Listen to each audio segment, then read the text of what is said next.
Welcome back. Welcome to the book club. Joined by Mr. Mozzie. About to sneeze? Try to sneeze. Sneeze. Do it. I thought you were you were frozen in time for a sec. Freezed? Time has passed. Can't. I can't words right now, I guess. Are you talking to me? 'Cause I can't hear you. Uh-oh. How about now? I can hear you now. Hello. Welcome. Frozen I in heard time. you at the beginning, and then I didn't hear you. It was very strange.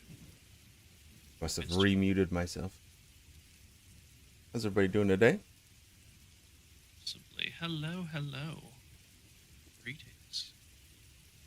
Hello, Sorry for the mix-up. Misunderstanding on my part. Thought we were starting during our normally weekly time. That's not what Xeno meant. But we got there in the end. It was only an hour off. Hello, Looney. That's right. Christy. Wander. Hello. Remmy's giving us strawberries today. Strawberries. Ooh. That sounds Would you like me delicious. some strawberries? It does sound delicious. I got my coffee ready. You got yours? No. Can I hear both of you? No, I'm still running around. I'm so late. Didn't have time for coffee. It's okay. It's okay. I like the part where you guys read books and then we talk about it. That's my favorite part too. My glasses are dirty. Let me clean them. Oh, I don't have any. Man. Weekly Here's a time is t-shirt. an hour early. I'm in a weird time zone, so And he's in a weird time. Like Oh, yeah. he's 3.5 hours ahead, so it's super weird. Even me can because I was like 10 o'clock. I said the time specifically, but that doesn't mean anything because he's in a different time zone. No, it doesn't, because I assume that we start normally during the week at 10 your time. So I'm like, oh, it's 12:30 my time. No, it's 1:30. I need to just stay on Central Time. It'll make my life so much easier. Dude, the coffee is right there. It's only an I hour just ahead need to grab a cup. of my coffee. Usually weekly time is it? No, it's not. Best We've been time. playing around with the time too. Gotta You and Hacker. turn off the Best heat. time zone. I don't know, mountain time. The time of the mountains. It sounds pretty cool too. Time. Oh, the mountain. That mountain. Don't you start with. I'm sorry, I can't help myself. I guess we should do a proper intro. Hi, my name's Mozzie. I'm Xeno. This is my lovely co-host. Yeah, this is a weekly series that we talk about books that we've read, or at least the 5 chapters that we read. Today's a special episode. We're doing 6 chapters, and it's it's us finishing up Stormfront, the first book in the Jim Butcher's Dresden Files series. I don't actually remember the name of the second book. I have to look it up. Anyway, we're going to dive into that one next week. How excited were you to dive into these last 7 chapters? Pretty excited today. Because everything had been building this beautiful painting. You know, we have we have the outer edges of the painting. We do not have the middle, so we wanted the mystery and everything to wrap up, and hopefully Harry would not end up dead. Yeah, we have like the build up to the boss fight, and the wrap up to look forward to. We had a lot. And yeah, it's true. We don't want Harry to die. Because who knows? Maybe the other, oogles of books weren't Foul Moon yet. Oogles of books are about a completely different character, and Harry dies in this one. We didn't know. We had suspicions, but we didn't know. Where did we leave off last? Let's see. Oh yeah, Monica's house. To talk Cliffhanger. to Monica, yeah. He was about ready What a to big- just spill the beans. Try to zap him. Taser. Zip zap. Yeah. And it didn't go in her favor because technology and wizards don't really mix well. So, joke's on her. This chapter was really sad, actually. She eventually, in the last chapter, agrees to talk to him. They sit down. She I'm gonna summarize this, and it might be pretty general. She just sounded like the typical um, spouse that was being abused and used, and like, no, but it's okay. Like, he's a good man, and Like, in this case, it's her talking about her husband, but in any scenario, vice versa or whatnot, um, but he totally she still was just loves in me. full denial. Yeah, it's not all bad. It's like none of it should be bad. Um, but and then she said that she thought the kids would help stabilize him. Terrible reason to have kids. The worst reason to have kids. Well, I guess the worst reason to have kids is accidentally. But anyway, well, that was an accident, so I digress. Me too. Yeah, let's go. And then he started to get worse. She said that I think she and at the very beginning we figure out that Monica is Jennifer's sister, and that's why Dresden like recognizes them. Glad you're both here. Me too. Hey, Wander's an accident too. Let's go. Accident babies, we're the best.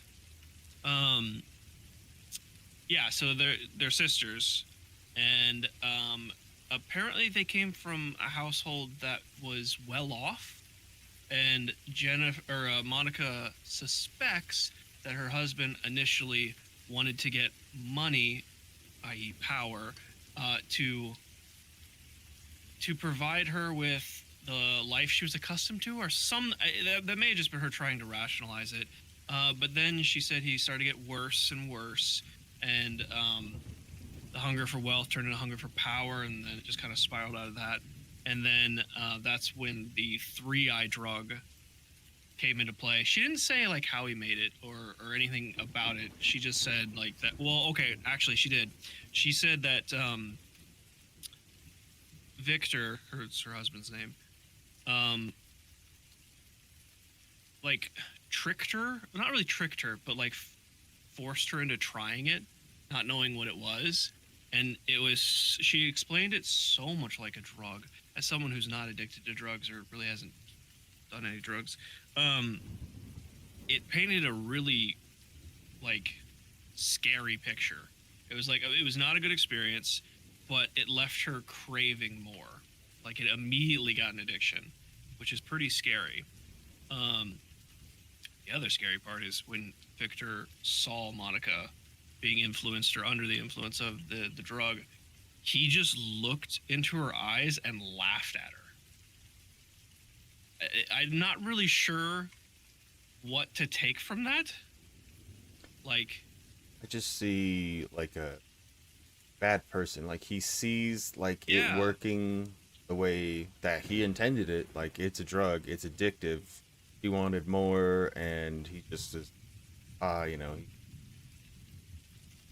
don't know, on that opposite side of a normal person. Like the way that we would see things, you'd be like, oh my goodness, that's terrible. Yeah. And he's just having a good time with it. yeah, I guess so. It kind of shocked me at how despicable it was. And then she said that's when Victor realized that he could touch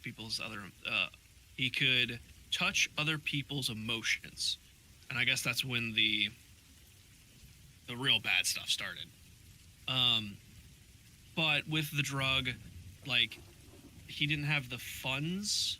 I guess money was the big thing, to take it to the next level production-wise, and that's when he found the Becketts, and he convinced the Becketts to fund him and to support him because their daughter, I don't remember the daughter's name, but their daughter was killed in a gang shootout with Johnny Marcone. So they blamed Johnny Marcone, and he fed off of that want for vengeance. Yeah, they do a lot of stuff. Yes, a lot of stuff. A lot of weird stuff.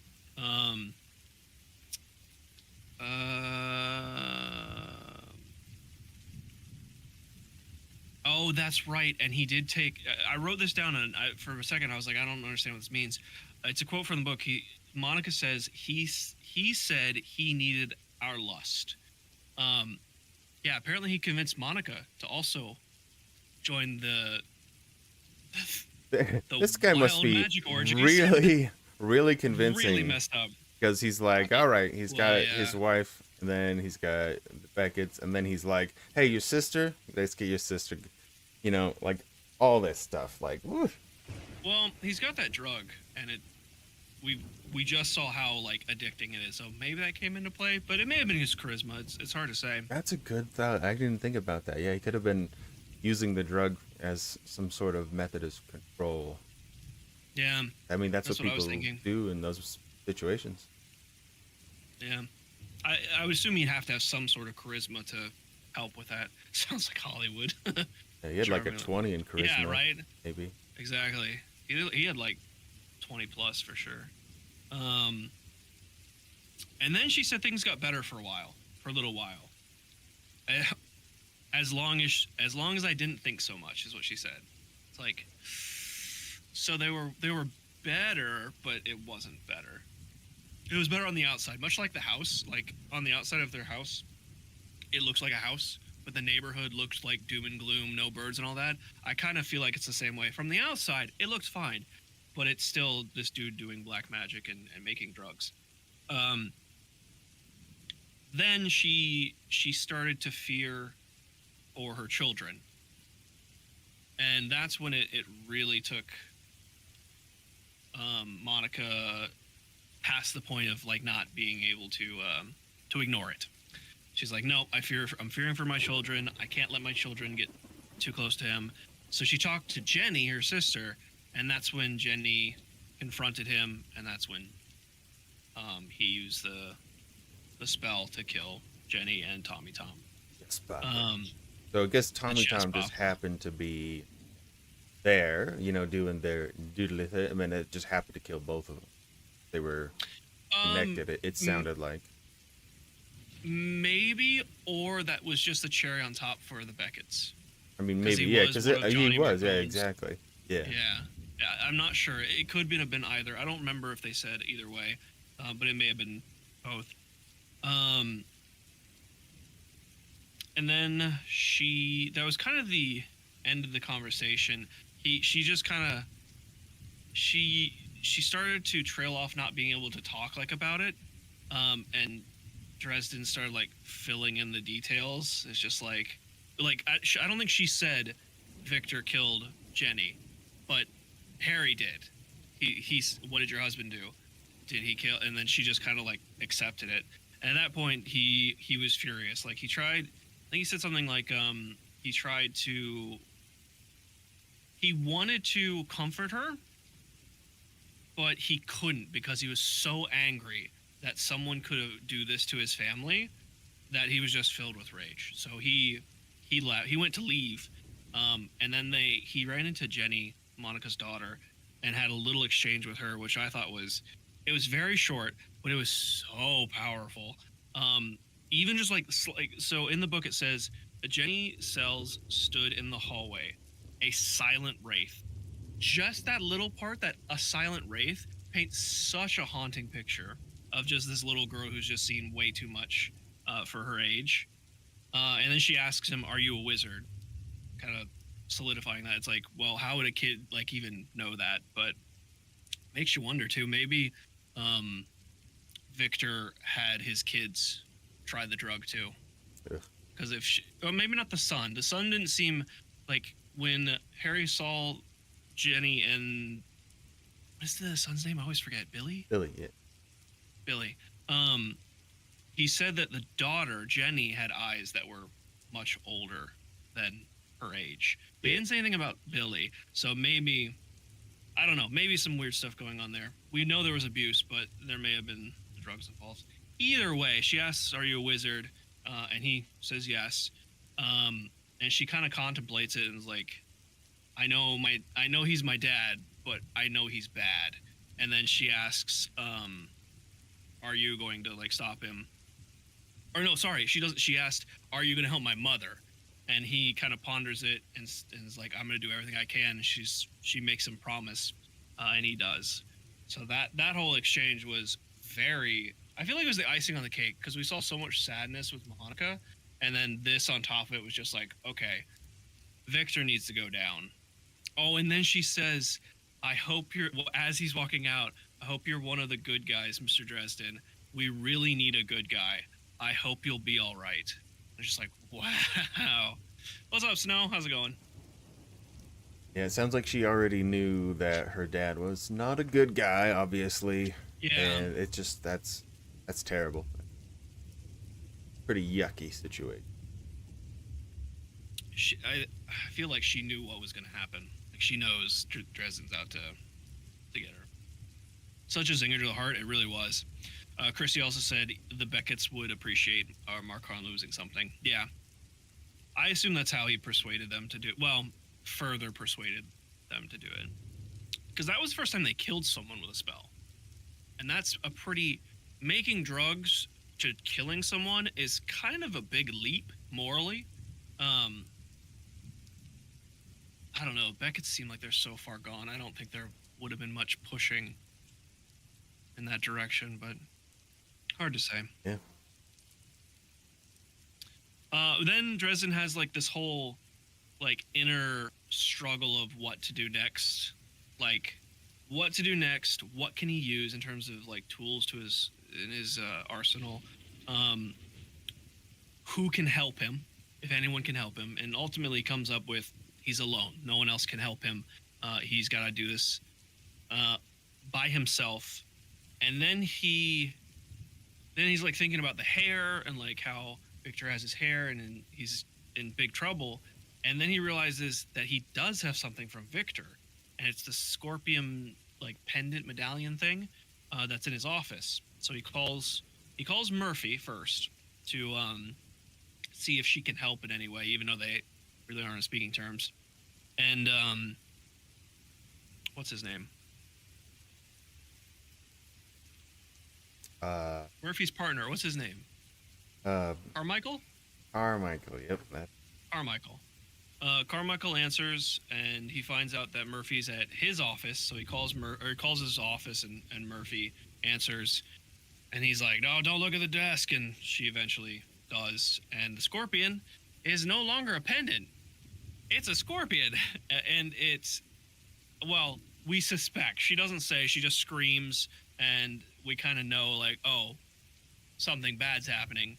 I think at this point he's still is just riding around in that taxi, and he just hops in, throws money at the dude, and is like, drive. Yeah.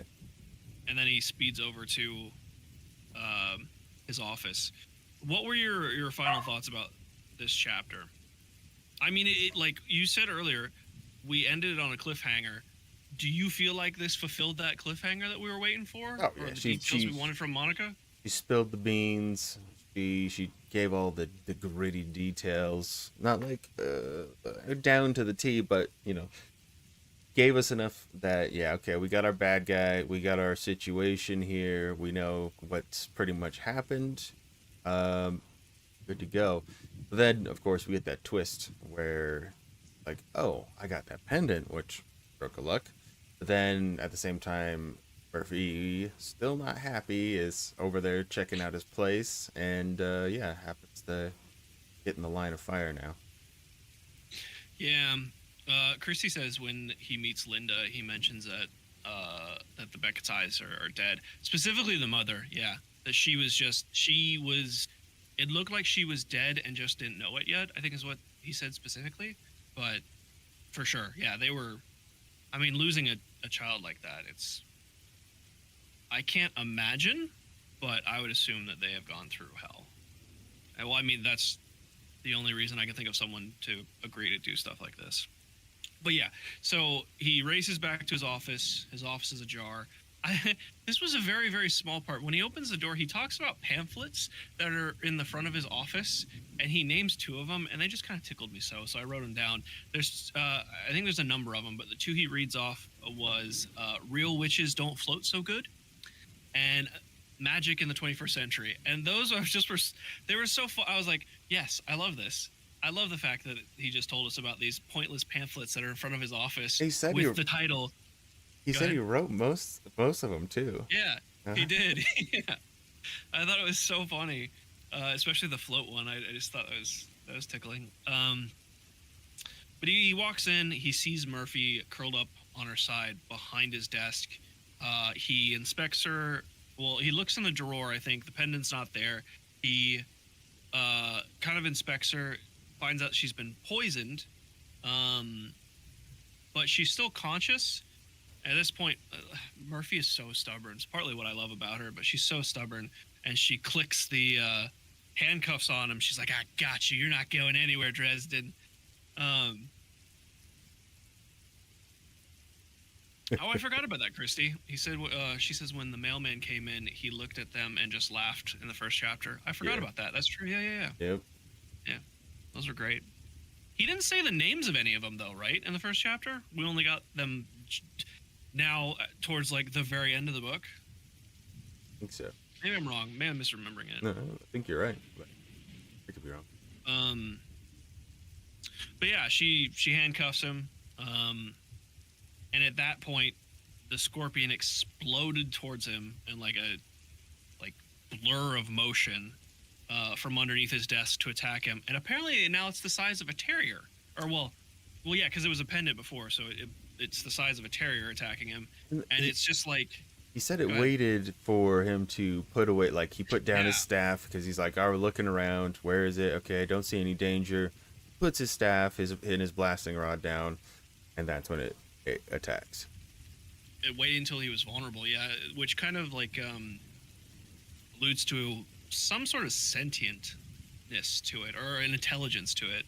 I kind of He didn't assumed. name it in the first chapter, just referred to him. Okay, that's what I thought. Yeah. I kind of had an assumption like maybe Victor was controlling it directly, but it doesn't seem like that's the case later. Oh. So Yeah, in the moment, I could totally see that. Yeah, but no, because that one seemed a later lot we'll get to that. smarter than Maybe it was the different. other ones, you know. Because maybe it was different. Maybe he was controlling that one. It's hard to say because he does. Harry refers to it or describes it. It's not a creature. It's like a robot. It's like a golem. It's programmed to do something. So maybe that and somehow increases intelligence. I'm not sure. Oof. Yeah, exactly. Some sort of programming with like if then. That would make sense. I don't know. That just gives Victor too much credit in my eyes. That I'm like, nah, he couldn't do that. Well, but he maybe didn't make them. Maybe he found because later. that's a Well, good point. we'll get to that later. It may be something different. Because I don't want to give any spoilers away. Oh yeah, then like the scorpion like attacked at Harry, and the venom or poison, which we assumed, started burning away at his clothes. I was like, oh shit, this is serious stuff. But at that point, Murphy's just like gone. She's like, I can't see like what's going on, and he said for the amount of venom that it would have put in her body and her small frame, she needed medical attention immediately. And he did call 911. He may have called 911 before the scorpion attacked him. Maybe it waited for like that vulnerable moment. I don't remember that part.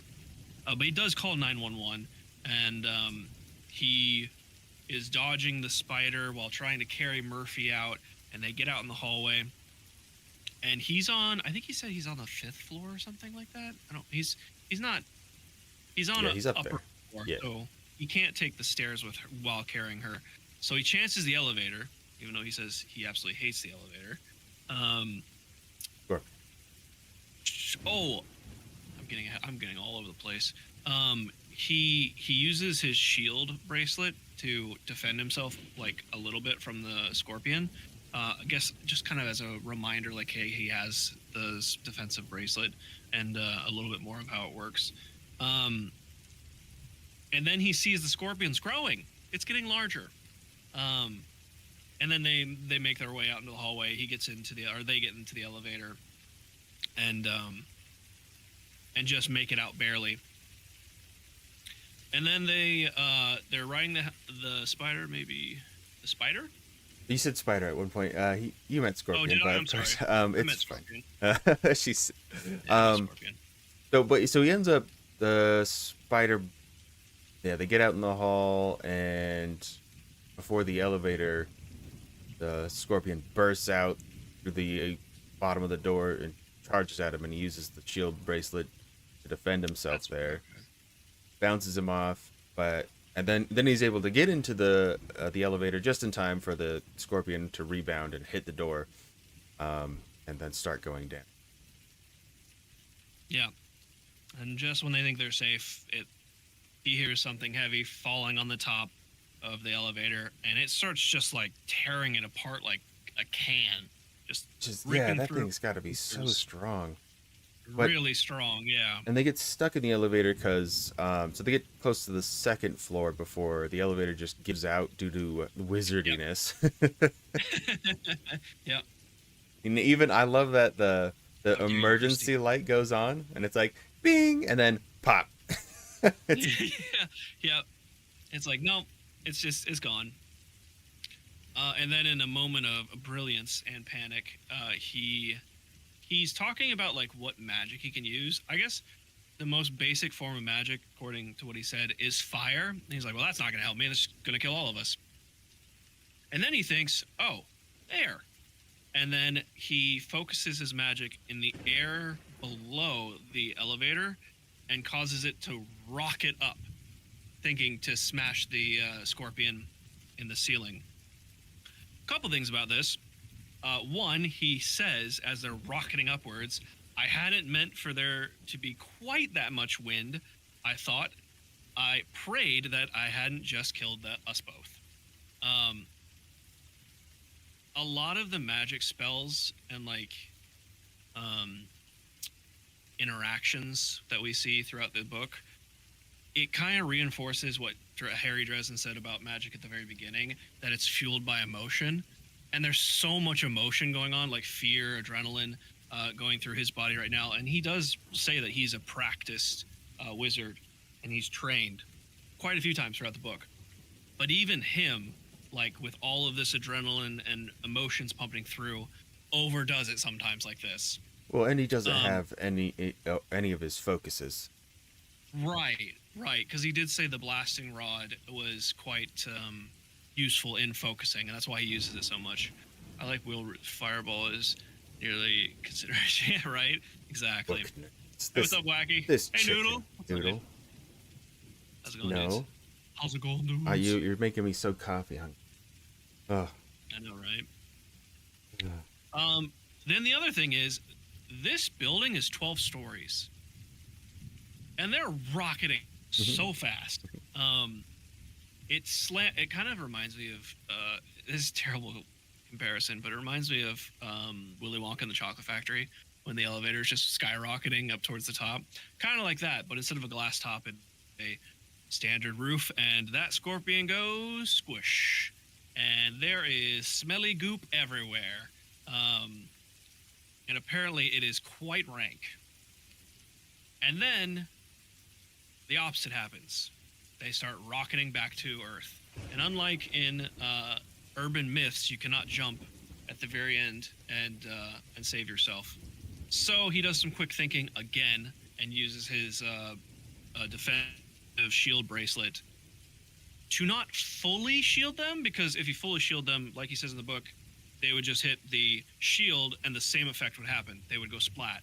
So he like adjusts it, and he says it feels like they're like they have packing peanuts, like magical packing peanuts around them. It just makes It was me pretty cool. makes me think of like the egg drop in school when you're a kid, right? For sure, yeah, absolutely. It's like the perfect amount of puff, so it's just like boop. Yeah, that perfect cushion at terminal velocity. It works. It absolutely destroys the bracelet. He says it's like fried. But he is so excited.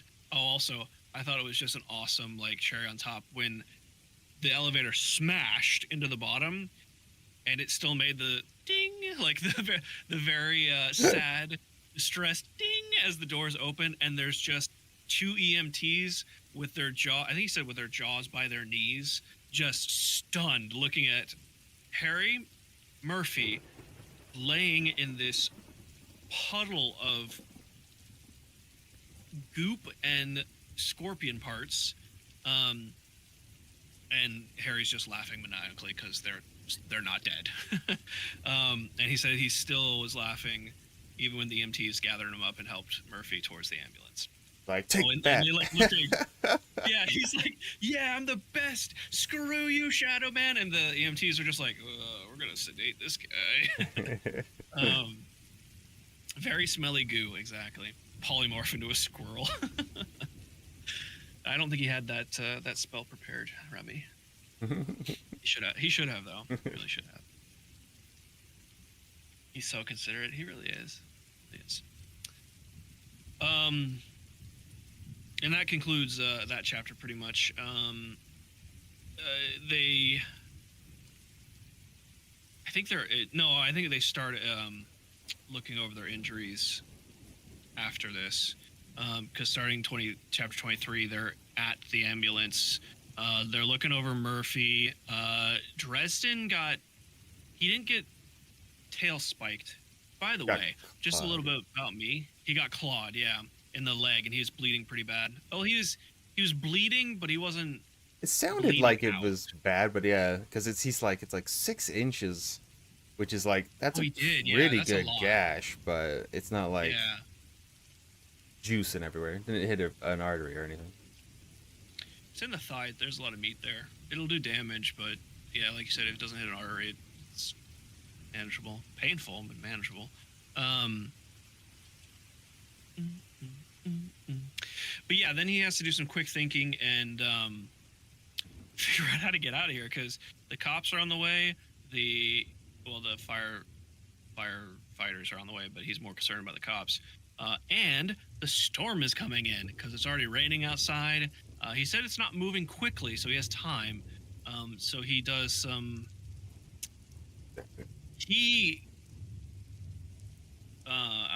Yeah, exactly.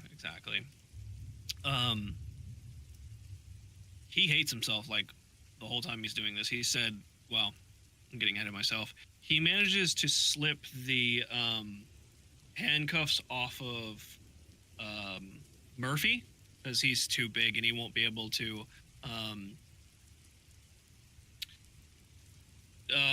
Thank you, Looney. Appreciate it. No, I won't be doing a bean right now. I'll do it at the end if you like, but I don't want to interrupt because I will forget everything I'm talking about.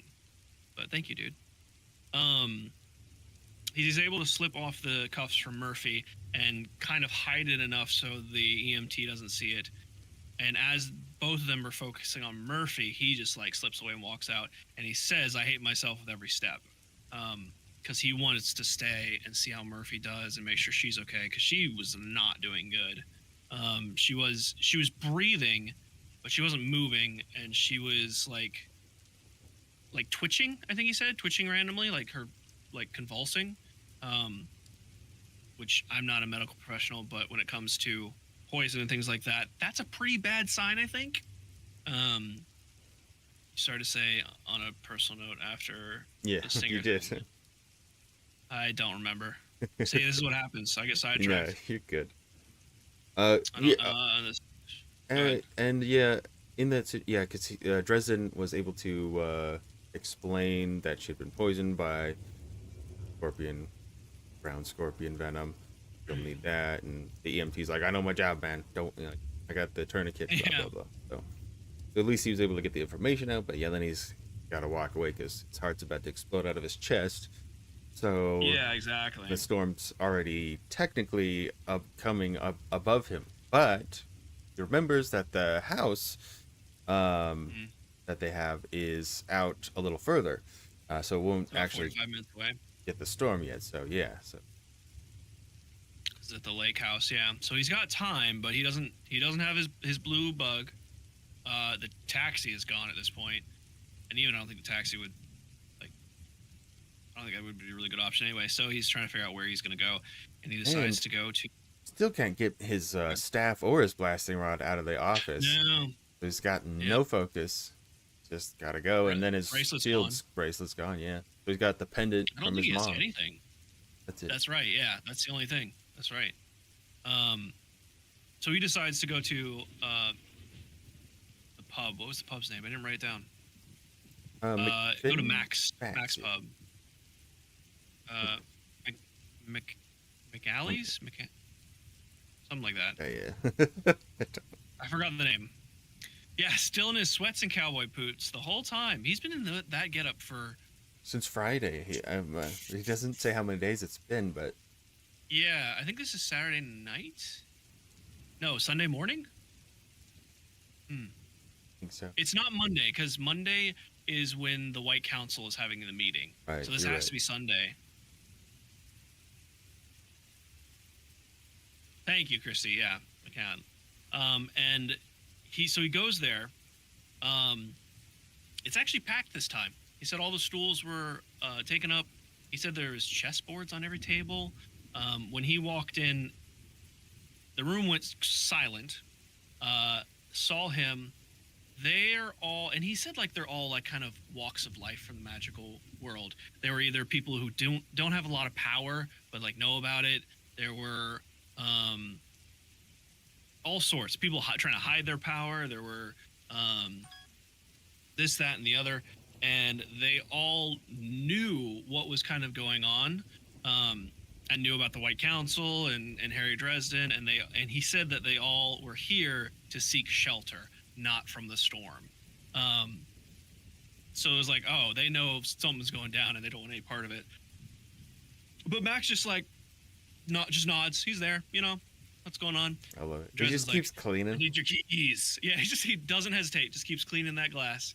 And Dresden's like, I need your keys. And Max just tosses him the keys like, Yeah, yeah, I love Max. oh, so do I. He's amazing. And then he glances. He just like does his grunt of acknowledgement. Glances up at Harry, and then behind him.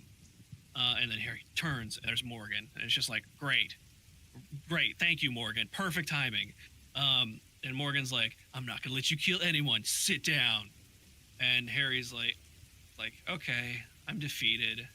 Just kind of slouches over, and then takes a bar stool and just absolutely dumpsters him. He just flattens Morgan out. Mostly, I think, because he wasn't ready for it. He caught him off guard. And I love how he's like, yeah, in the movies, you see the bar stools like explode into splinters and stuff. Not in real life, not these heavy bar stools, and just knocks him flat out. Get wrecked, exactly. You have one of their pub shirts? That's awesome. That's really cool.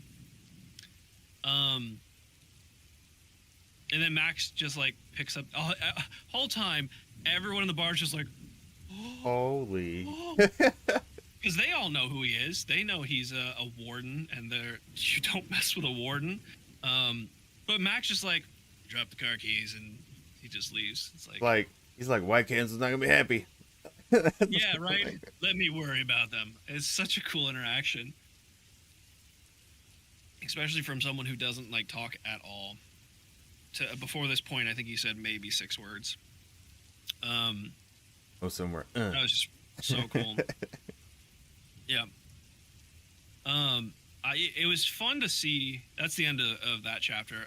That was fun to see the other side of the bar, because the first time we went there, it was just empty, and we got to see like the quiet, like,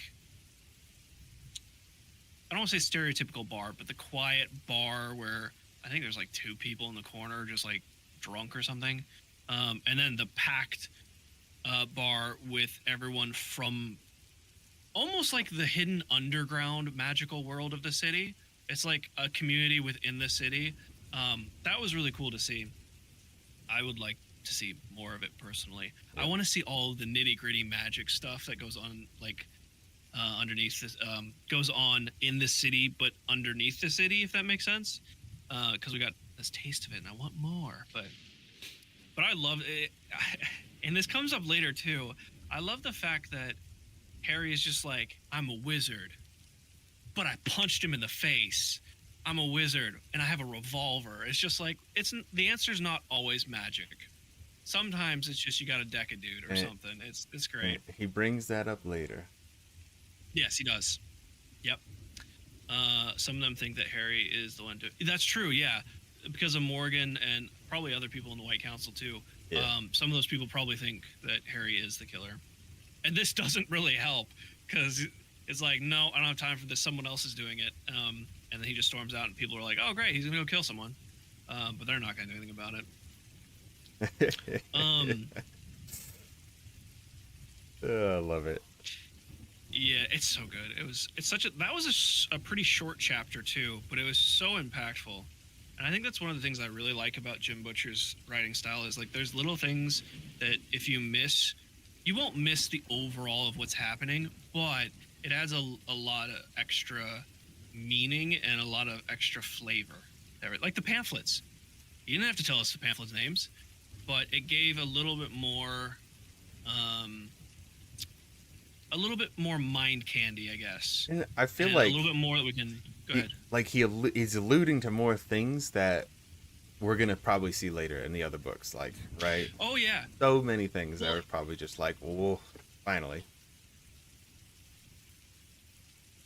I was going to bring up something else, but I think we haven't gotten to it yet because that's a very good point.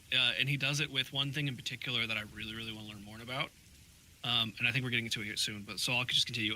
So in the next chapter, we have Harry, speedster, driving. I don't remember what kind of car was it. Was it Trans Am or something? Yeah, Either like- way, 89, and it has like it's an 8-cylinder, so it's a fast car. it's 8-cylinder, yeah. And And he going- said the speedometer does 130, but there were areas that I was going way over that, and I was like, Jesus. crazy, yeah. That's like And the he stays. fastest I've fast. ever driven is probably 125, and that is too fast. I think how fast I've driven is 110, maybe. Yeah, that's fast. It's really fast. Unless you're a speed racer or NASCAR driver, I guess. But anyway, he's racing against the storm, and he won. But he makes it to the lake house. I'm shortening this a lot. There's a lot more in the driving where it's just like, thank God there wasn't police officers. Thank God it wasn't rush hour any other day. But either way, he makes it to the lake house in time with the storm behind him. And he's kind of strategizing, I guess would be the best way to put it, on like how to go in the house. He needs to be careful. Like there might be traps. There might be, I think he said like guardians in waiting or something like Yeah, that. like- There might be some. More spells that he's alluding to, like tripwires Yeah. and things like that, and guardian. Yeah, and then he's like, okay, well, if I'm going to be careful, I have to do this. And he opens his third eye, which is awesome. These next couple pages were so cool. This place, so he said on the outside, the house looked, well, he said at the very beginning, it's hard to describe what you see using a third eye or what wizards see using a third eye. So he kind of builds up this anticipation. Oh, Chrissy said it's a white 89 Trans Am. Okay, yep. He said he could get used to the speed car if he had a golem. Yeah, a golem, right, exactly. His wife, there's a huge potential having more things like that. Yeah, exactly. So he opens his eyes, or his third eye, and he sees the house, but then he sees so much more. He sees like these weird creatures like feeding off of the dark energy that's around the house. He sees dark emotions like greed, lust, and hatred. He says he can smell the fish in the lake and the earthiness and like all of it. It's not just his sight, like all of his senses are heightened. Excuse me. Then he saw other things, like the other thing that I saw over the house was a grinning empty skull. Skulls everywhere. Death. Death lay in this house's future. Tangle, solid, and unavoidable.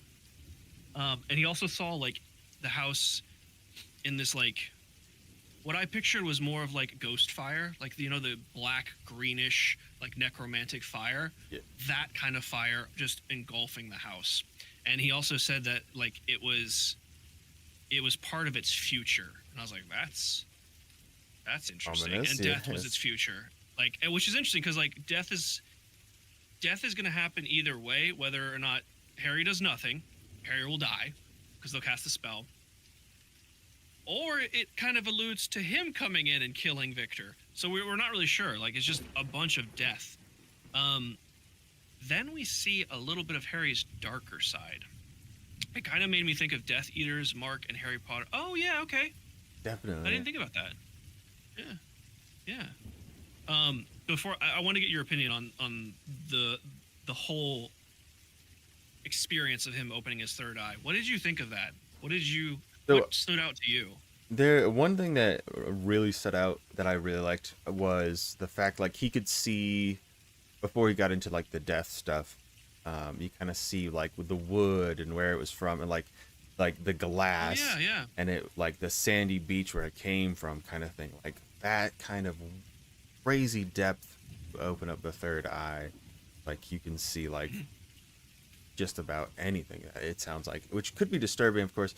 And then another detail that I really liked was when he's seeing all the death, like he couldn't get rid of the skulls. Like I imagine kind of like his peripherals had like, skulls. So anytime he tried to turn his head, it was just more skulls, kind of like just death. Wherever he looked. Didn't matter where he looked. Yeah. Okay. Get it away from him. That makes sense. Yeah, I never thought of that, but that totally makes sense. Yeah, it was a really awesome experience, and I think Jim Butcher described it amazingly. Harry also said it's something that he'll never forget. He'll never unsee it, which is also really powerful. I lost my place. Where was it? And then we see a little darker side of Harry, and like his kind of want for power, or the dark power, greed, like that whole desire sucking him in. Because he said there was power you had to thrust power that he had to thrust aside before in the past. I had thrown away the only family I had ever known to turn away power exactly like this. This was the sort of strength that could reach out and change the world to my will. Immediately, I thought of whatever happened with his family and him being like His master. I was gonna say, yeah, his master. I was gonna say him being blacklisted, but not him being the doom being placed on him for whatever killing of his master and however that happened.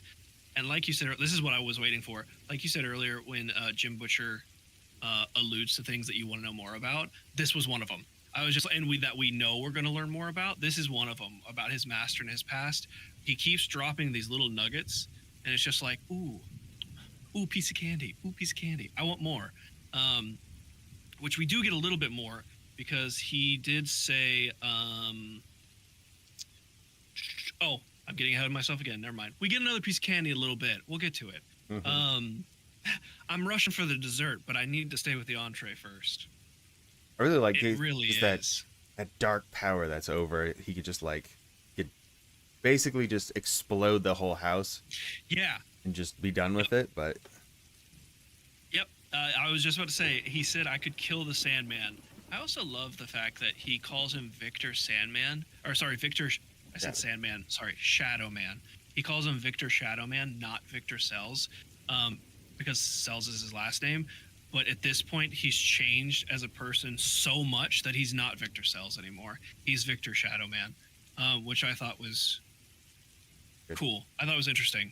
But he said I could kill the Shadow Man. Now, before he even knew I was here, I'm paraphrasing, I could reach out and embrace the dark energy he had gathered in this place. I could call down a firestorm. And it's just like, yeah, I could absolutely nuke this house. And it feels like Harry really wants to a little bit. I mean, like he wants to embrace this. That's an easy way exactly. to solve the problem. Yeah. I mean, mixture of he wants to kill you. What Victor has done to his family is just despicable. And he's caused the killings of Jennifer, Linda, and Tommy. It's just like, this guy doesn't deserve a chance. I should just kill him and everything in this house. Hey, Tina. Kind of made me think of the death. Oh, I reread that again. But something stops him. The pendant from his mother. He says it burned cold on his chest, a sudden weight that made him gasp. And then he has this whole like experience that he feels a feminine hand grabbing his, and this reassurance of his faith in the pendant and what it stands for. And then, excuse me, he felt the cold strength of the order and rational geometry of the ancient symbol of white wizardry, which is the pendant. So it was kind of this whole internal battle of good and evil, essentially. But it was put so interestingly, like, without even saying it was his battle, between those two sides. You saw both sides. You saw how he was drawn to the dark side and how he was drawn to it earlier in his life, and how we can kind of assume that it's always been there. So he tries to be a good guy and this gentleman, but he does have this dark side. And me personally, I was like, okay, this is what Marcone saw when he soul gazed with him. Like, this is why he's like, I can't change your mind. I can't buy you. Like, I see all of this. It's, which was just really cool to see. I thought it was such a cool. That's a great point. End to the chapter. Like, yeah, he saw like that he had been offered like pretty much whatever dark power, still turned it down. Mm-hmm. Yep. And then he said, I was not a murderer. I was not like Victor Sells. I was Harry Blackstone, Copperfield, Dresden. I was a wizard. I think I put that past tense. I think he said I am. So I may be misquoting that. But either way, then he opened his eyes. He realized no one was holding his hand. That was just well, it makes you wonder, because like, was it because Sounds he is like still his in this mom. third eye? It does, yeah. That's what It really I would does. assume, of course. Crumb us.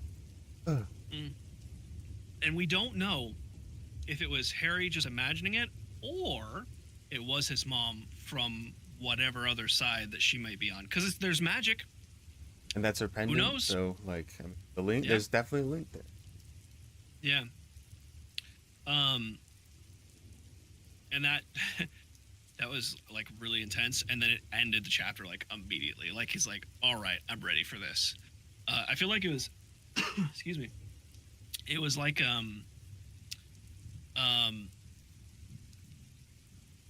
it was almost, because like in the past he psyched himself up like, I'm a wizard, like I can do this, but he didn't do it here.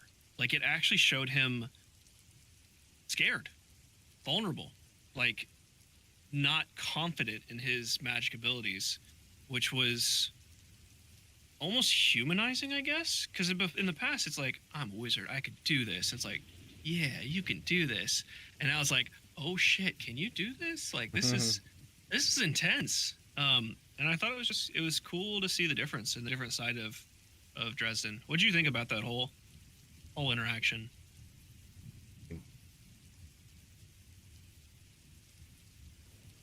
Very solid kind of build up, yeah, and just kind of that still more tense, adding that tension. Like, he's not completely confident that he's gonna walk out of here necessarily.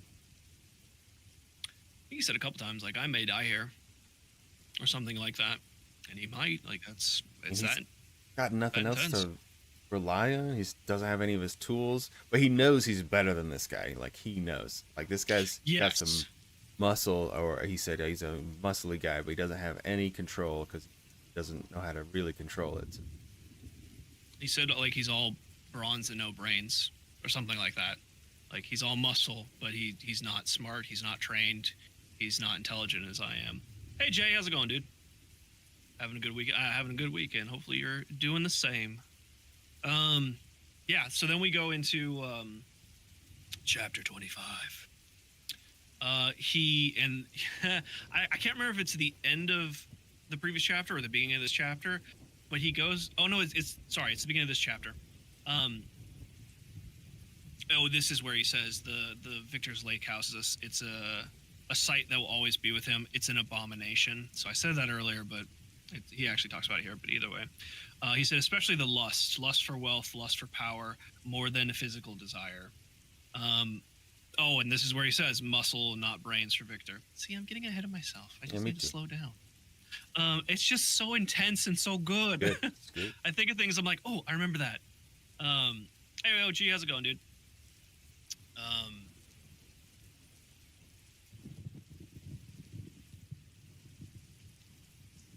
I really should turn those off. I forgot again. One of the redeems went off.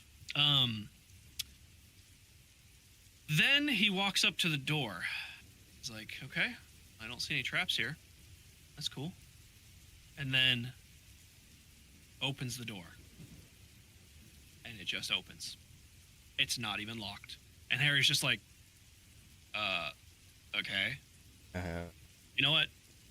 Not even gonna question it. Not even gonna question my good luck. Which is, to me, was just like, oh, Victor's just, he's overconfident, maybe. One or two things. Overconfident or he's just an idiot. Like, or both. Maybe a little bit of both. They're both. Yeah. It's crazy.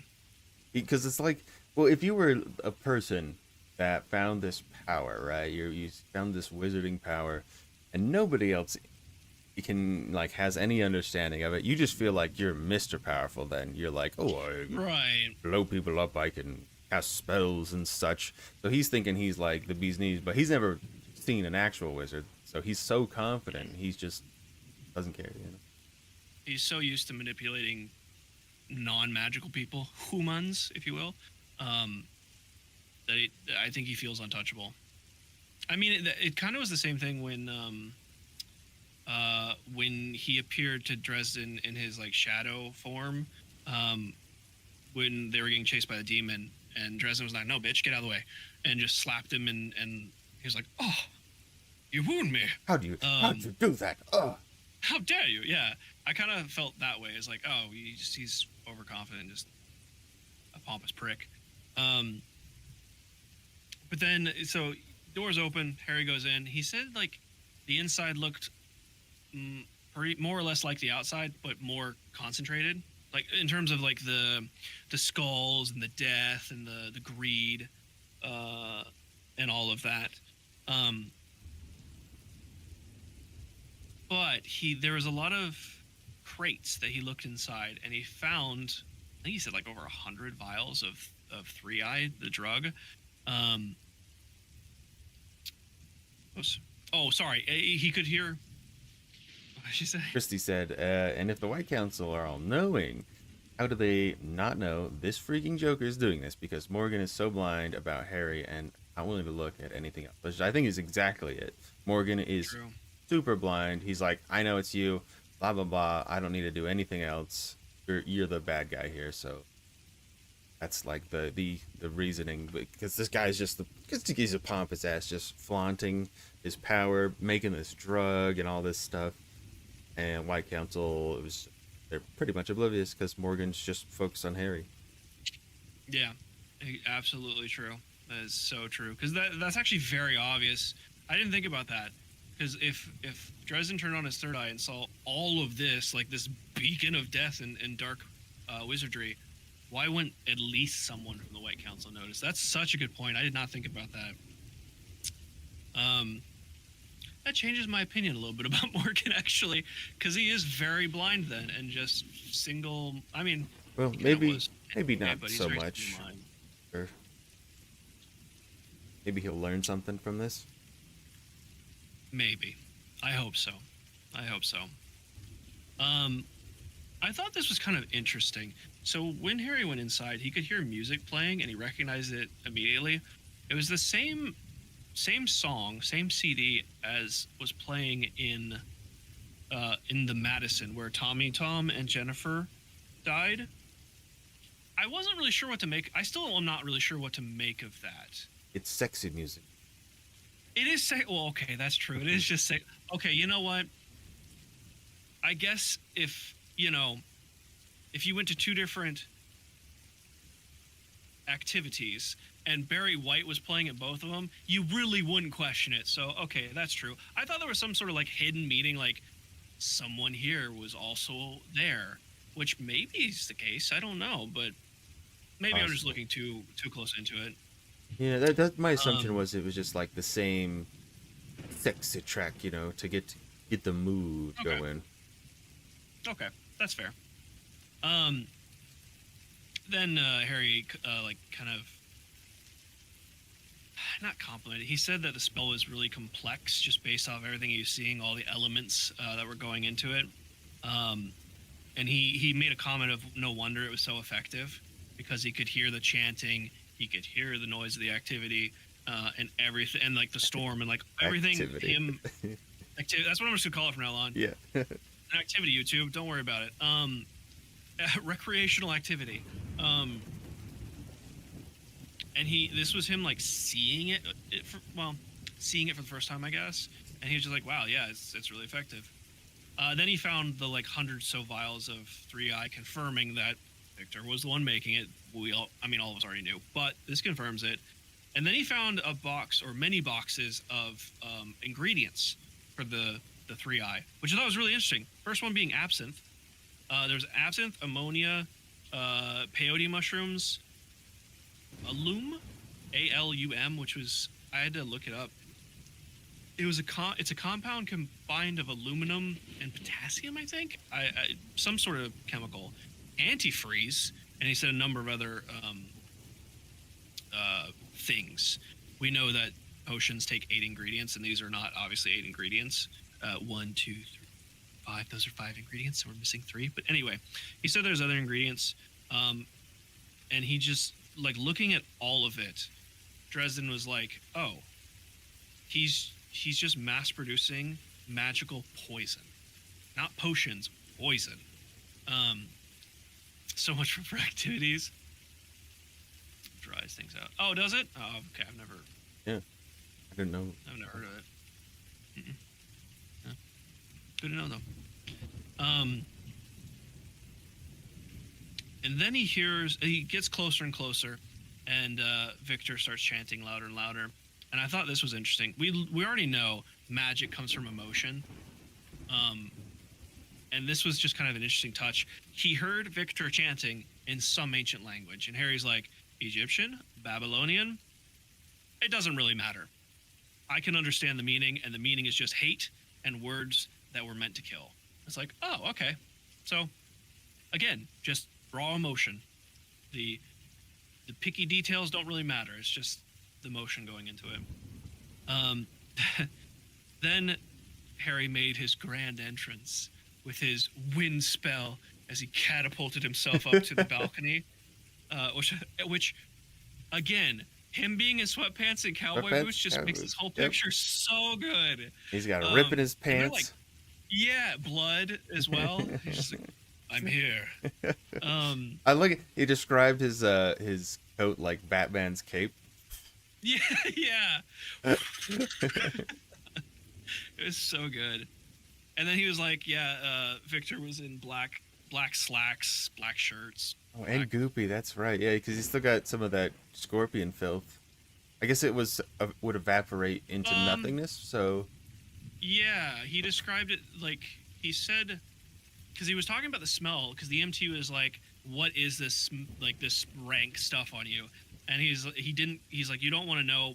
And then he said something like, "It'll be gone because it goes back to the ether." Yeah. So I don't know if he's still goopy. He might be. I don't know. He didn't say how long it takes for it to go back, so he might still be goopy. He's definitely drenched as well because it is raining. So he's looking pretty bad, pretty rough. Good scene. It's a really good scene. Yeah, it was really good. And then he described a little bit more visual of. Oh, okay, like the demon. Okay, so he is still goopy then. Yeah, that adds even more. Oh, he must smell rank. Jeez, he's stinky.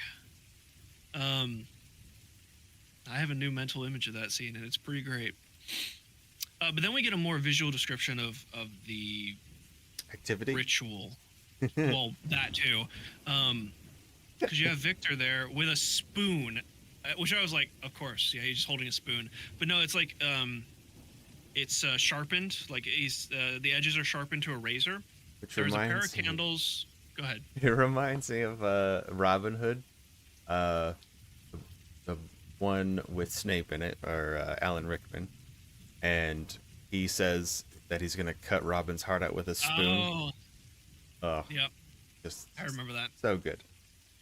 I had a different visual image, which doesn't make sense, but in my mind, so if you remember the Chronicles of Riddick when he's in the prison, Oh, teacup. Oh, yeah. yeah, I'll kill you with my teacup, and then he like smacks it on the rock and it breaks and like makes the edges pointy. I thought of that, but in spoon form. The detail. And then there's I really like it in the scene is the rabbit that he's got, with the Yeah. hair, has a little cut on its leg too, or a red mark, because he's got a cut on his leg, corresponding to like a voodoo doll kind of scenario. Like, because they're gonna cut the heart out of the rabbit and cut his heart out. I wonder, you saying that just now, I wonder if that's how he was controlling the scorpion. Oh, good. I didn't think about that until you just said it. And that may be, you may have been right. Maybe he was controlling that scorpion directly. Or, well, kind of indirectly, I guess. But yeah, I do like that because it's also like, I think of White Rabbit as like innocence a little bit. And the fact that it's hairy, like there's a connection there between like innocence and or good. The I light. thought that was kind of interesting. But then yeah, there's the black and white candles. There's the recreational activity with the Beckett's over in the corner. I like it. I like Victor's outfit. At least he's got some style. It's, I mean, he's going it is to very a bad guy. bad guy. Yeah, just black on black. He's murdered out. It's Yeah. all black. Going to the funeral. Would you consider chaotic good? Ooh, I don't know. Yeah, Okay. actually, yes. I would consider him chaotic good, and I consider Morgan lawful good. That's a good point. Because they're both good, but they're very, very different. Very different. That's a good question. But yeah, I think so. Yeah, and then like the ritual is coming to its crescendo, and he like lifts the spoon to plunge it into the rabbit, and then Harry's just like, not pocket sand, but empty film canister, and just flings it at him. When I was reading that, I was like, what? Yeah, me too. I was like, why would you do that? And then he's like, I totally just broke the circle, baby. I thought it was like imbued, and it was like a delayed fireball, and it was just Right. like gonna go off or something, but it was just like, no, canister. It's like, Canister. and then yeah, and then it like breaks, like you said, breaks the circle, and then the lightning strikes, and all hell breaks loose. It just everyone's thrown in random directions. He even described the Beckett's bodies just being flailing and just kind of slamming against the wall. It's easy to keep up with the audio in here. Oh yeah, his Xeno's is probably a less of a delay than mine, so understandable. No big. Um, Yeah, I do like so because the Beckett's are there in their own circle having their activity naked, mhm. and they're getting flung around like little rag dolls. The whole house. Oh man, it's just yucky. It's yucky. It That's is. great. It's sticky. It's It's sticky. Like very everyone's sticky. yeah. Dresden's sticky. They're sticky. Very sticky. It's all over the place. Goopy. I appreciate you, Wander. Naked floppies. I'm still here. Oh, Appreciate it. that's one of Naked my favorite floppies. words. Yeah. Yep. Yep. Yeah, I'm glad you're enjoying, Jay. Appreciate it. Yeah, and then like it kind of settles like chaos a little bit, and Dresden says he opens his eyes to the ceiling just being engulfed in flames, which I was like, that's interesting because outside the house was engulfed in flames in its potential future. I think he said inevitable future, but I was like, oh, he was right. Yep. And then I don't remember. So yeah, because he breaks the circle, and then it just explodes the power. Everything goes everywhere. We get the fire on the ceiling. Victor, And then does he get? Victor's standing there, but he's like threatening him with something, but I don't remember what it is. Maybe it's with the spoon. Either way, he's like getting ready to cast a spell. Oh, maybe he's trying to cast like fire at him or something. He immediately, Victor tries to. Oh, he like, does. Yeah, because he brings up attack the with wall. Fire. Yes, he brings up the wall to defend himself, and then before Victor can do anything else, Harry rushes him. And I love this part. Harry said the problem with most wizards is that they get too used to thinking in terms of one venue, magic. And then he football charges him. And I was like, that is so good. Like, that just shows such quick thinking in like, Victor would not expect anything like that coming. Because, yes, thank you. Hits it with a proper shoulder charge this time, so he Proper. gets it. Then he goes for the knee, and I mean, Oh, yeah. respectfully was going for the stomach, but goes and hits him in the Missed. junk. Yeah, and then starts kicking at his head and stuff, and just like absolutely wailing on him. And then he just hears like gunfire, and one of the Beckett, I don't think they said which, but one of the Beckett's just standing there naked with like an Uzi or something. But it jams, of course, because wizard and technology. But he still took a bullet to Harry took a bullet to the leg or the thigh somewhere. The hip. Oh no, I think it was actually like the hip. Yeah. And he because he says it's non-responsive at that point. So he crab walks back away from him and hides behind the counter. And then because he has that weird wand. It's like talking about Victor. It's like he said it's almost like bone-like or something like that. Oh yeah, like a hollowed out bone or something like that. That's what he threatened him with before he cast the so spell. that's his focus. Exactly, Remy, exactly. Yeah, that's his focus, which now he casts the scorpions out of. And you were saying that, talking about like how Victor might be intelligent in programming the scorpions and all that. Maybe this wand is just something he found. So maybe the power is actually in the wand and it's doing the work, and he's just like, the user. He's essentially the dude holding the gun, but the gun has all the power. Kind of something like that. So maybe Victor isn't as powerful or as smart as a lot of other people. Yeah, I don't. The whole guns don't work around the wizard, Remy. I agree. I don't think that makes any sense. Like the automatic one, because even in an automatic, there's no electronics or anything. It's all just mechanical movement. So I don't like super but modern. I mean, that's what he said. So, yeah. Yeah, in super modern weaponry, I could see that maybe like super advanced military technology, maybe, but something basic like an Uzi, I don't. Any agree. automatic really rifle, yeah, they're all mechanical. Even like firing pin, springs. Well, I'm thinking super advanced. Like, there's sights, yeah.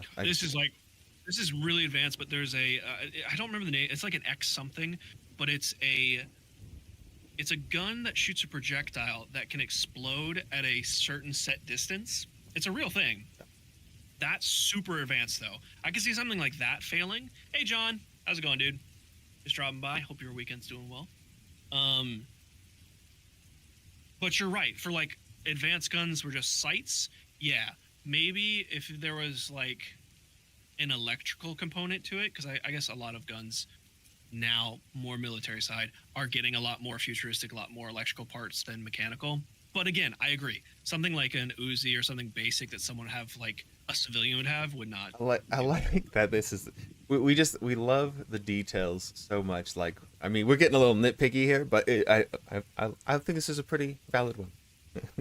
Yeah, it is nitpicky, but it's still... Yeah. No, I totally agree. I thought the exact same thing. So, like, when Remy said it, I was just like, fine, yeah, I want to talk about it. Yeah. Yeah, and then he, like, so going into the next chapter, well, first off, is there anything else you want to discuss from the previous chapter? Anything you want to add? Love it. I think we covered Uh, it. Probably not, Looney. Probably not. I'm actually pretty busy today. Maybe later tonight, but probably not after stream. Um, so yeah, rolling like I thought it was kind of weird. Well, no, granted, that chapter was pretty long, but ending the chapter there and picking up the next chapter, I was like, why did you do that? Just leave it one big chapter. But I get it, like multiple chapters, whatever. Anyway, we start with Harry being trapped behind the counter. A There's- broom knocks him in the head. And they're We'll still get to that in a shooting second. at him, yeah. But this time Yes. they're using revolvers. Which I think is very well that, but Victor tells them to stop, which I think is really interesting because why would he want him to stop? If he just wants Harry dead, just keep shooting at him. Like, why would you stop? No, And well- I think he stopped because he wants to win. Exactly, yeah. Like, He's being a dick he again. wants to be right. He wants to be the one to triumph over Harry. Like, he doesn't want his little minion posse to kill him. Mr. Cocky Which- Pants here. I'm the wizard. Right. I want to be the better wizard. Don't know electronics. Love you guys. I'm saying futuristic chemistry, Remy. But you're right. Guns don't have electronics. Unless you're agreeing with me. Never mind. So he has, I think he like lobs some fire at him as well. But at that point, the scorpions were getting, he starts summoning scorpions from his bone wand, and they start coming towards him. And Dresden's panicking, and again, his quick thinking. And I have it here. Oh, sorry, let me backtrack.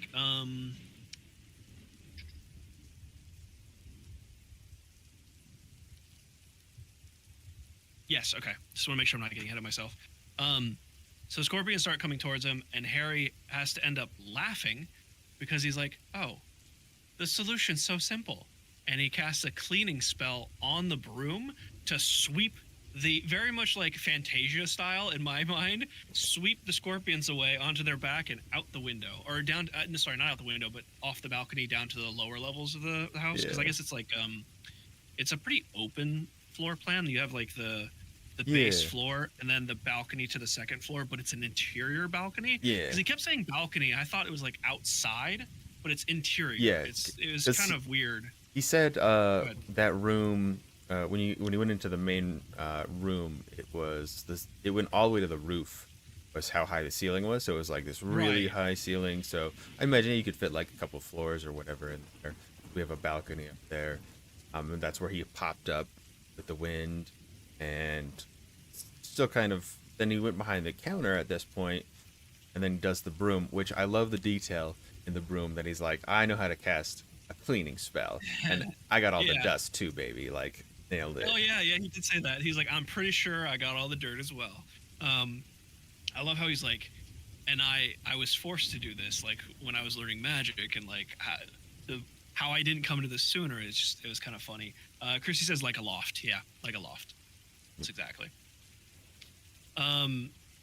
Which I feel like only would piss off Victor more that his super badass scorpions were defeated by a broom. It's just like, yes, I love this. It's almost like Victor is being super serious and wants to kill him, and Dresden's just like, child's play. Yeah. Like, not even taking it serious. I know he is, but it's almost like that. Hey, Phoenix, how's it going, dude? Jonas fan. Ooh, you know, work Base done. cam. Who, me? Yeah, you. Oh, hi, Megan. Yeah. I show my face. I show my face occasionally. Beautiful. I can't curse you always with my face, but occasionally you get to No. see the horror. You are lovely. Great beard. Beautiful smile. This next part is super cool. Well, this whole thing is cool, but so getting frustrated, Victor pulls out his quote-unquote trump card. Actually, no, at this point, it would be his trump card. I didn't write it down. I don't know how to pronounce it, so I'm not even going to try. But he summons the Toad Demon. He says the Toad Demon's real name 3 times and summons him. And we got the description previous, and he's like this monstrous toad thing that wrecked Dresden's apartment. When Big the game. toad... Yeah, right? When Immediately. he comes into being, the toad almost like he looks like a chained up feral dog. Like it wants to devour, wants to just rip apart Victor as well, but it can't, and that kind of shows the power of having hold over something with its true name, Oh. which Dresden talked about earlier, which is super cool. I really liked Dresden's fascination. He said, "I watched in fascination, stunned. I had seen only one person call a demon before, and I had killed my old master shortly after." And I was like, "Oh, another crumb! Yes!" Nom, nom, nom, nom, nom. So that's partly what his old master did. He called a demon, summoned a demon, and something happened that caused Dresden to kill him. We don't know, but we Crummies. got another crumb. Yep. We get those crummies, and they're so good. And then immediately wanna Dresden. Oh yeah, sorry, go ahead. I just wanted to ask you before I get to that. This part is so good that I just want to make sure that you didn't have anything to add before. You go ahead. You know what? You take this next part. It's so good. Dresden, of course, being knowing how magic works, and as he's described a few times over the course of the book, Oh, that yeah. names are very important. And We got it with Toot. We got it with the Toad Demon originally. Like, he's gotten through it a couple times, yeah.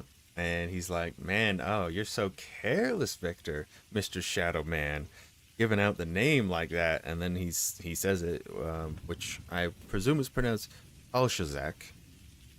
Okay. I read it. Kalshazak is our demon, and you say it 3 times, and instead of, I guess what Victor had done was leash it to him under his control when he brought it to the mortal world in a body. He didn't leash it to anything. He just released it, essentially. Yep, he just released it. I thought it was really interesting, too. Again, little detail. He's been calling Victor audibly Vic. He doesn't say his name. He just says Vic, Vic this, Vic that. Except for here. He says, "Oh my God," or sorry, "My God, Victor. I can't get over how clumsy you are." And then, yeah, he says the demon's name 3 times, which is interesting because it actually, like, exhausts it. He says it the 1 time, which it didn't seem like it was too bad. Then to say it the 2nd time, he really had to focus, and he thought about Murphy and, like, Linda and, like, everything that he wasn't able to save, and he thought about Susan and them fighting the demon. And then the 3rd time he says his name, he's like, "I've beaten this demon before. I can do it again." It was like that last little push. So it sounds like it takes a lot of probably magical energy as well, but physical energy to do that, to summon it. But you're right, yeah. He didn't give it a command, which was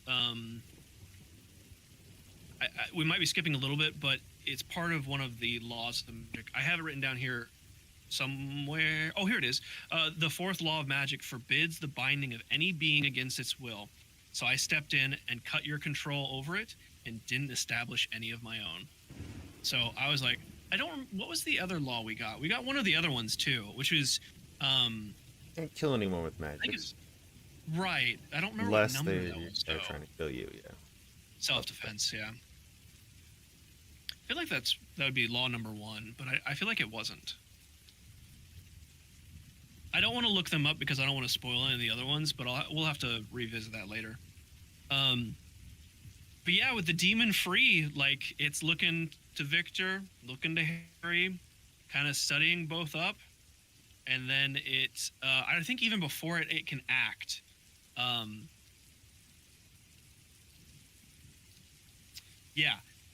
Dresden casts, I think it's a wind spell, but essentially he rockets himself towards Victor, and they both slam into the balcony, the interior balcony, and kind of get tangled up.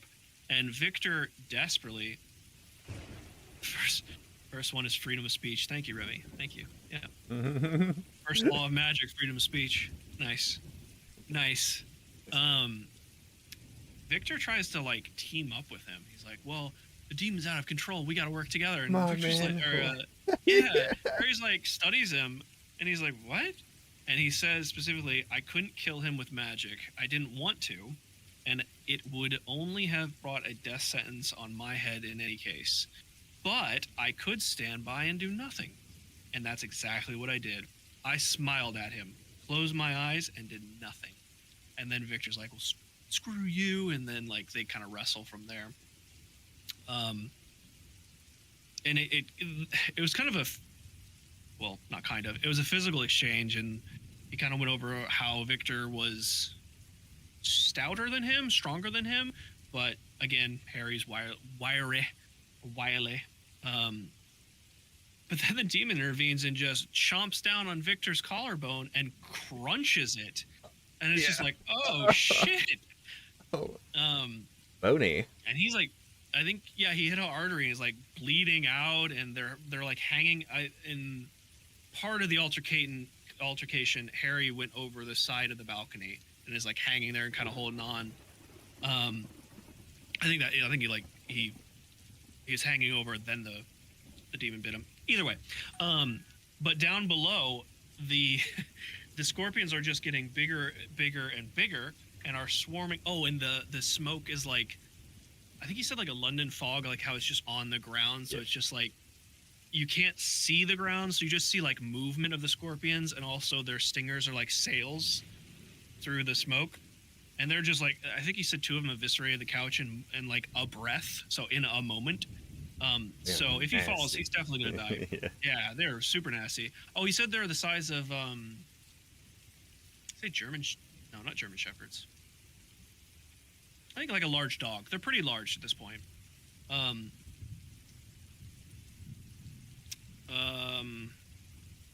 Then like, and he's kind of just like almost accepting his death, I guess, at this point. He's just like, I have death above me. I have death below me. I don't have any more resources, so there's nothing I can really do. House is on fire, burning down. Right. It's just like, it's kind of inevitable. And then he sees the handcuffs that Murphy handcuffed him to, because he slipped Murphy's hand out, but they're still cuffed to him. So in the last-ditch effort, he handcuffs himself to the railing so he doesn't fall, and then he's able to kind of throw Victor's balance off, and both Victor and the demon fall over the balcony and into the scorpions, which was a, I don't want to say gory scene, but it kind of was. He kind of got ripped up. He didn't only get he got tail scorpions. repeatedly, and the Oh, that's right. They repeatedly stabbed him, and then the demon just was like, I don't care about these scorpions. I want the human, and started just eating him. And it was just like, oh God. It was fitting. Like in the everything that we've learned about Victor and all the terrible stuff that he did, it's just like, oh yeah. And Harry has the he says in the end, the strong survive and the weak get eaten. I guess Victor had invested in the wrong kind of strength. Boom. And it's just kind of one of those like shades on moment afterwards, you know. It was very fitting an end to Victor. Then Harry's just hanging there with still the fire above, death below. Not getting out of he's there. Like, yeah, he's not getting out of there. He's like, I hadn't eaten since Friday. Huh. It's odd the things you notice in these final moments, they say. And then he looks up and he's like, I'm hallucinating. I see Morgan. How fitting it. Right before I die, I see Morgan of all people. And then he blacks out. And then we go into the next chapter. But man, what were you satisfied with that whole encounter? What was your favorite part? It was just so many things happening. He basically comes in. He doesn't have basically any tools to really cast much magic with. Comes in, fires off film canister to start to break the circle. Then he uses a cleaning spell to clean up the scorpions.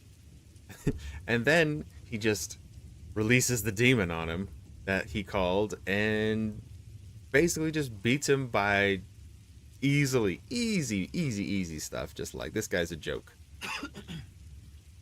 I mean, it kind of happened exactly how he said. Like, he Victor had all the power. He had all the tools. He had the bronze, the strength. But Dresden was just smarter. He was more well trained. He thought through all of the scenarios and I mean, granted, well, once the lightning struck and that was gone, he probably couldn't harness the lightning anymore. Because like how he said earlier that I could just, firestorm the house and everyone would die. But like you said, he used the empty canister. He used a cleaning spell. He used the things that were. Oh, that's true. He pretty much said he was on empty at that point. Like he had cast basically all magic he could physically stand to do because his body was just. Oh yeah, because he said it was more magic than most wizards could cast in a week. Yeah. But he was empty. Like that was his max for a day. Yeah. Crazy. Like so he had been like blasting all that magic, that wind, all that stuff before, and pretty much out. But also, like he didn't have to cast the wind spell to Batman himself up to the banister, but he did have to do it. Yeah. Like we all know, it was very cool. And then so into the next chapter, kind of the wrap-up chapter, but Harry wakes up. The best start to a chapter I think so far. He woke up with Morgan's face was over mine, and I realized he'd been giving me CPR. Ew. Because he came back to consciousness, coughing and rasping, and his throat was like burning, and then he realized he was giving him CPR. And you were asking Christy earlier if we thought Dresden was chaotic good. This is the part that makes me think yes, and Morgan's lawful good. Because Morgan saved him. And Dresden's like, "Why did you save me?"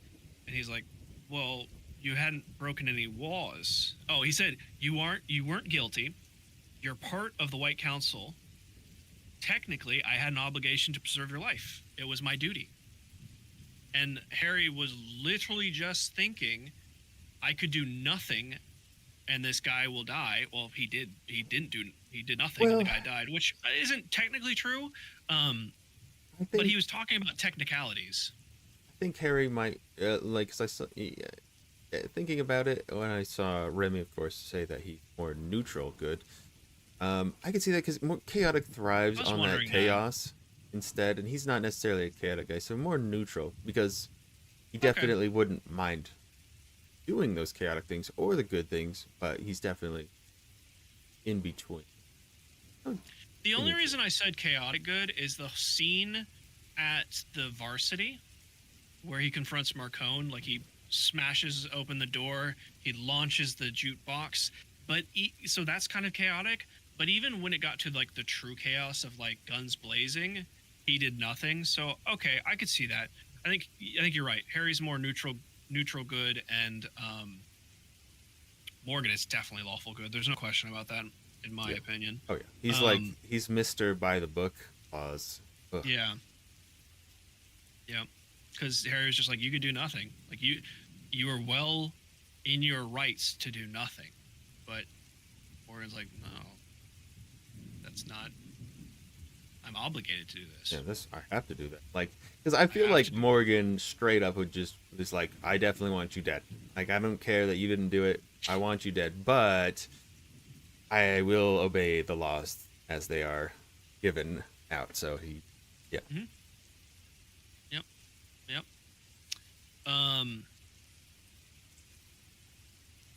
I'm just gonna pause for here just a second.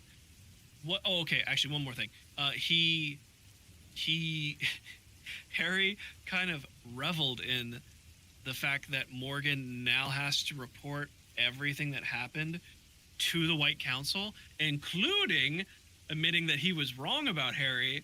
And Morgan's like, almost like, don't push it, okay? Just hold on, which I kind of loved. But what do you think of Morgan now? So we got the first interaction a couple first interactions that we don't like. Oh, at least you and I agreed we don't like Morgan. Like he was single-tracked mind, and he was out to get Harry. Has your opinion changed at all of Morgan since this has happened? No. No? I don't like him. Okay. He's single-minded. I don't like taking the word of the law exactly instead of the spirit of the law, I would say. Okay. I would have said yes. I like him more because you can depend on him doing the right thing every time. I guess that's However, like you said, and I'm going to say no. Like my ultimate opinion is no. I do not change my mind because, like you said earlier, if Morgan wasn't so fixated on Harry being the killer, he should have seen the house. Like he should have been able to identify the evil that was coming from this house well beforehand. Yeah. So I think you're absolutely right, and I say no. I still don't like him. He's changed a little bit in my mind, but I still don't like yeah. him. Maybe he's learned, but I would need to see some more proof. Yeah, I agree. Hey, Tony, how's it going, dude? Absolutely agree. Okay, and then it kind of like it almost like closes off the rest of like the little loose ends of the story. So I'm just gonna kind of bounce around them and just add anything or stop me if you need or if you want to. The first thing was that the police showed up and still naked, immediately arrested the Becketts on all things nudity. Public nudity, and then later they were associated with the three-eye drugs when the police did a further inspection. The Harry says just as well for them that they were in Michigan because they crossed state lines going into Lake Michigan, I guess, wherever this lake house is, because they would not have survived. They wouldn't have come out of the cell alive if they were in Chicago, because because specifically, it's bad business for Johnny Marcone. And I was like, wow, okay, so true though. That's not crossing state lines. I guess it's crossing city lines. Jurisdiction? Basically? Either jurisdictions. Yeah, jurisdictions. Which is an interesting kind of fact. Then the EMTs or emergency unit, ambulance, whatever. Just to step back a little bit. I love how Morgan just like vanished into the trees, into the shadows as the ambulance was. Yeah. He's just like, "Oh, you're okay, bye," and then went his way, which seemed very Morgan-like. But anyway, the ambulance took Dresden to the hospital. He was hospitalized for a while. Did he take any other? Oh yeah, he took the bullet. That's right. I was gonna say he has the gash in his leg from the scorpion, but he also has that bullet. I don't think he took any other damage. Not that he needs to. From oak inhalation, probably damaged. Oh, that's true. Yeah, that's true. And I'm assuming some of that smoke was from the drug burning too, which probably did a number. Okay, there are state lines. Okay, Chicago, Illinois. and there's my U.S. geography knowledge. Yeah, mine's not great. So he was hospitalized. Harry was hospitalized. He was hospitalized so long that he missed the meeting. Which, granted, the meeting was the next day, so of course he'd be in the hospital for at least 24 hours. But he missed the White Council meeting, and they decided to lift the doom of Damocles, which he says, like, I always consider that a pretentious name. Like halfway through this, he's like, the doom of Damocles, which in fact I find very pretentious and kind of hate it. But he joked with Morgan, like he said, like, you telling the council what actually happened here, do you think they'll lift the doom off me? And he's like, don't bet on it. And they actually did. So he doesn't have more. Well, he says that he doesn't have Morgan watching his every move every time he casts a spell, but he's pretty sure some people are going to still watch him. Murphy was still in the hospital. She was in critical condition for over 72 hours. Harry sent her flowers. Her room was like right down the hall from his. He sent her flowers, and as soon as she was able to walk, she walked into his room, threw the flowers back in his face, and walked out. And I was like, yeah, that sounds about right. That's Murphy. But they were still. He said they were still friends in a professional sense because right when he got out, she called him for counsel him, or counsel or aid or whatever. But he says we don't joke anymore. Some wounds don't heal very quickly, and that makes sense because of. Now I want the next book because I want them to get. I want it to be fixed.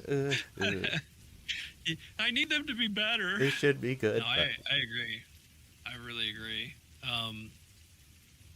But it makes sense. He broke her trust in kind of a big way, and that's gonna take time. More importantly, Bob came back within 24 hours. Harry just chosen to ignore the rumors of a particularly wild party at the University of Chicago. And Bob has wisely not brought it up.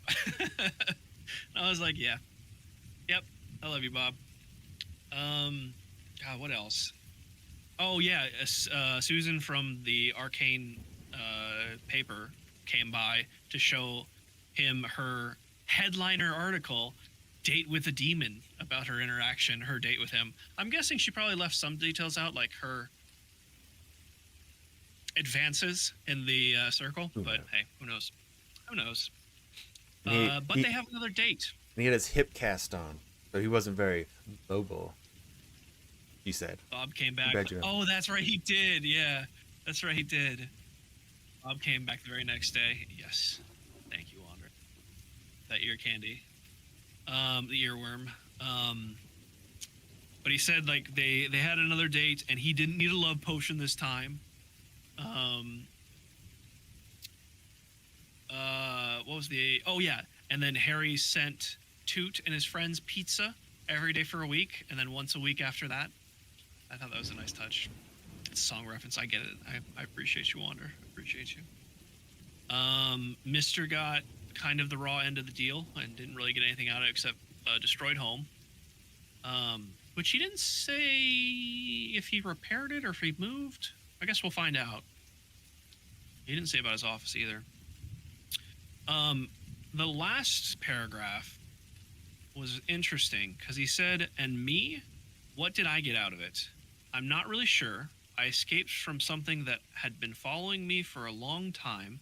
I'm just not sure what." And then there's the very last sentence, but I'll get to that in a second. What do you think he's talking about here? Because I have a couple ideas and theories, but... I mean, yeah, it's all just more theories, right? Like, so maybe, I don't know, Morgan's not as on his back. Yeah, okay, that's one, yeah. I don't know if it had anything to do with that assassin thing he's marked with. I doubt it. That's still there. I didn't think about that one. That's probably... Because that was cast from... I think it sounds like his master. His master. Yeah. Yeah. In his dying breath, he cursed him. Maybe, but I agree. I don't think that's it. I agree. I think one possibility is the Doom, because he did actually get rid of the Doom, and that's possible. I'm wondering if it's partly to do with the master because his master summoned a demon, and Victor summoned a demon, so he connected the two, and. What we know from the master, he killed his master in self-defense. That's why Harry didn't get sentenced to death. He got the warden instead, Morgan following him. But a lot of the council the council was divided. Some people thought he was in the right. Some people thought he was in the wrong. And then with this instance, he had the whole interaction with Victor, and Victor ended up dying kind of the same. Harry was in self-defense. But the outcome was completely different. The White Council wasn't divided. In fact, they got rid of the Doom. Well, and they ruled in favor that he did do. And they gave him honors for outstanding service. Right. Yes, upholding the council. Yeah, so I think Harry's always been struggling with did he do the right thing in defending himself against his master, yeah. And I think this confirmed it because he did the same thing. He defended himself. And he didn't he didn't break any laws. He didn't use magic or anything. Although I think one difference is, and I think he said it, Harry did defend himself with magic against his master and killed his master with magic. So that's a little bit different, yeah. But that's what I think he means. I think it's good. Yeah, especially from the psychological. even if it's magical. Well, Yeah. Yeah. I mean, there was a lot of magic being thrown around, so. And technically, Victor did die to the scorpions, which were magic, so. Well, he died to the scorpions and the demon, which were both his magic, own so. magic, though. It's true. It's true. Wasn't Harry's magic. Harry's magic. And then the last couple sentences that I want to read because they're so great. My name is Harry Blackstone of Copperfield, Dresden. Conjure at your own risk. When things get strange, when what goes bump in the night flicks on the lights, when no one else can help you, give me a call. I'm in the book. And I thought it was such a good Next book. ending. Stat. Let's go. Yeah. Now, I thought it was such a good ending because it started with him being in the phone book and it ends with him being in the phone book. And I loved it. Love Harry so much. So do I. You know, that's such a good question. Who is your favorite character? Okay. Who's your favorite character and your second favorite character? Because obviously it's Harry. Obviously, Harry. Right. Who's your second favorite character so far in the book? I think. Trying to think of all of them.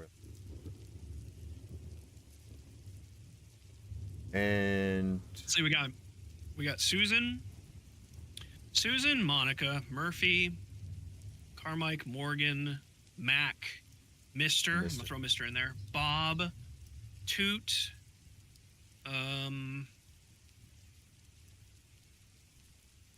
the bad guy. Kind of it. But yeah, The rest are bad guys. it's gonna be Murphy Linda. pretty clearly. Murphy. Okay. Like Murphy. I do like Murphy a lot. What's yours? My real answer, Murphy. My fun answer, Mac. Heck yeah! Oh, I love Mac. I I love Bob too. I give him I love Bob too. Bob is so good. Yeah. Yeah, Murphy's just so good. I want to say she's relatable, but it might be the fact that she's relatable, or we all know someone who's similar, who's like strong-willed, and at least I hope so. Like, you need something like that in your life that's headstrong. Or maybe he just does such a good job, him being Jim Butcher, does such a good job at describing Murphy that all of us can just picture her so well. Put a link for the Arcone. Ooh. in the book club. Oh, nice. Marcone is also a really good choice. He was Marcone good. is so interesting. I really like him. Dooney. Does Mac remind you of NPCs you've seen? Yeah, he has. Oh my god, did you base him off of Mac? Okay, I have to share. So the longest D&D campaign I've ever played in, I played a bard. His name was Gregor. Remy was the DM for it. Sure did. That's amazing. Remy was the DM for it. We played for 3 years, if not longer. Probably longer. And there was this tavern. It was a magical tavern that we found out later, but it was a magical tavern that was made by these adventurers just over 3 years. I was going to say, I thought it was a little longer than 3 years. That was made by these adventurers after they retired, after they were done adventuring. The bartender, the tavern owner, what was his name? I don't remember his name. It's gonna kill me. He's this big burly dude who doesn't say anything. Maurice, that's what it was. Maurice, thank you. I knew it began with an M. He's Mac, essentially. He's the big buff fighter version of Mac. He was so good. I did not know you based him off Mac. That's fantastic. I love it so much. That's fantastic. Yeah, man, what a great book. I thoroughly enjoyed it. So Hack has a book where it's signed by Jim. Ooh, He has a pub sign. Oh, okay, that's awesome. that's very cool. Love it. All right. Did you have anything else to add? The end of this I'm excited beautiful to start book. the next book. too, man. Yeah, no, I loved it. It was so good. It kept me wanting to read the next chapter. every single time. There wasn't. So I've talked about this in the past. There's some books that they switch between characters, and or maybe there's just sections that just don't interest you. So I feel like sometimes I have to like force myself to read through it to get to the parts I enjoy, and I never thought of that at any point in this book. I enjoyed all of it, even the slower parts, and sometimes even the slower parts more so. I thought it was fantastic, and yeah, like you said, I'm ready to read the next book, Yeah. Well, which we will be starting. we're starting. Yeah. So next week we'll go into the first few chapters of that one. Yep, we'll do the first 5 chapters. So for now, this time when we started today will be the time that we start going forward, unless something comes up. Because it being Saturday and having Oh yeah. Sometimes obligations and family. my son has an appointment occasionally, which it's not fair for me to just say, hey, you need to take time. I set something up, Yeah, and that is. So I like to be a responsible adult as well and take him. sure. I think everyone's understanding about that. Like it's life happens. Like plans change. So I do really like Mister though. I just saw Mister's like a cat. Yeah, Mister's awesome. He's great. But yeah, thank you guys. I hope you enjoyed the first book. I'm excited to do many, many more. The final plug: if you'd like to join us and read along, you join our Discord. There is a book club section where you can talk about the book we're reading. Honestly, any books. If you want to just talk about books that you're interested in, suggestions for books for us to read in the future. We have quite a list to get through first because we're going through all the Dresden books, and then we're going to go through I do Codex Alara. But a Warhammer go ahead. book after. Thinking. You want to do Warhammer? But we'll see. I Yeah, have we'll one still picked talk out. about I it. Yeah, actually exactly. there's a couple we can do. Those are going to be a little bit. Well, we'll see. We'll I see. have to do some research Yeah, because we'll like have there's to look one into it. Horus Heresy book is pretty intense, but yeah, we can do a Warhammer book. I'd love that. That'd be a lot of fun. Well, that'd be good for us. All right, Are you ending? Yep, we're ending. we're ending. saying We have been your hosts. I'm Xeno. I'm Wolfman Mozzie. Thanks so much, guys. We will catch you next week, we hope. You bet. Have a wonderful weekend. See ya. Bye.